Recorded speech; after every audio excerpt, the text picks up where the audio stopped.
It is our first 2015 edition of Moneywise. Andy Kemp from the newly renamed Forefront Credit Union joins us live in the studio. And Andy, we're starting the new year.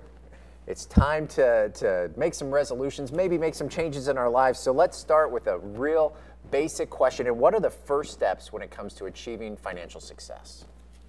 The first steps, Mark, it's the thing we talked about is budgeting.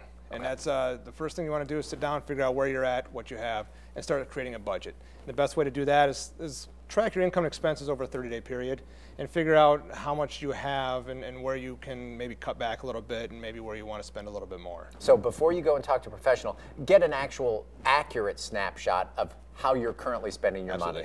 Correct. Because then you can make some good decisions. We're all spending money in places we don't know. We don't know, right. All right, one of the things that we often hear when we get that kind of elementary level of, well, you need to set up this kind of fund is an emergency savings fund. We all know we should have them. Most of us probably don't do as well. Exactly. So what exactly is an emergency savings fund? How much should we have and how important are those? The emergency savings fund is critical. Okay. And the first thing is to figure out what an emergency is. Okay. If your TV goes out, not necessarily an emergency. If your furnace goes out, a little more of an emergency. You listen to the weather today, it's more of an emergency.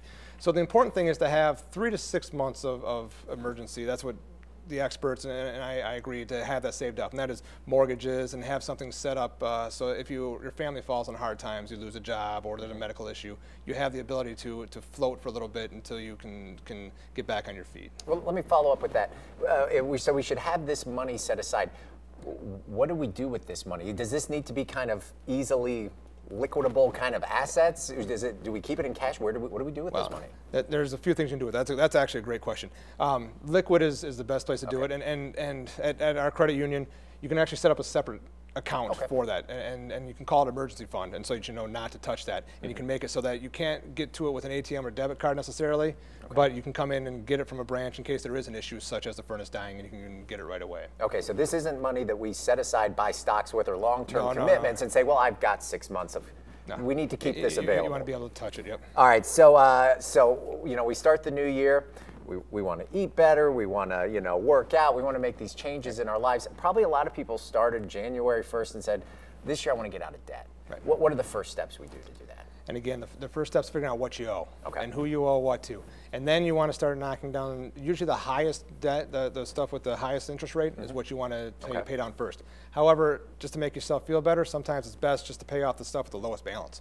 So then instead of having 5 debts out there, now you only have 4 and you feel a little bit better about yourself. You feel a little bit better. And you can move to the next one. So look at what you have and then do what's best for you. All right, and moving forward, once we're out of debt and we've got our emergency fund, if we're taking those baby steps to financial freedom, what are some other things that we should be saving for? Once you're out of debt, once you have your emergency fund set up, then look into retirement funds, college saving funds, and even maybe splurge funds, vacation and stuff like that you want to do, Christmas funds for yourself. So 2015 can be the year that we get all this mastered with a little help, right? Absolutely. All right, it's just that easy. All right, thanks, Andy, so much for joining us. Great to be back to you.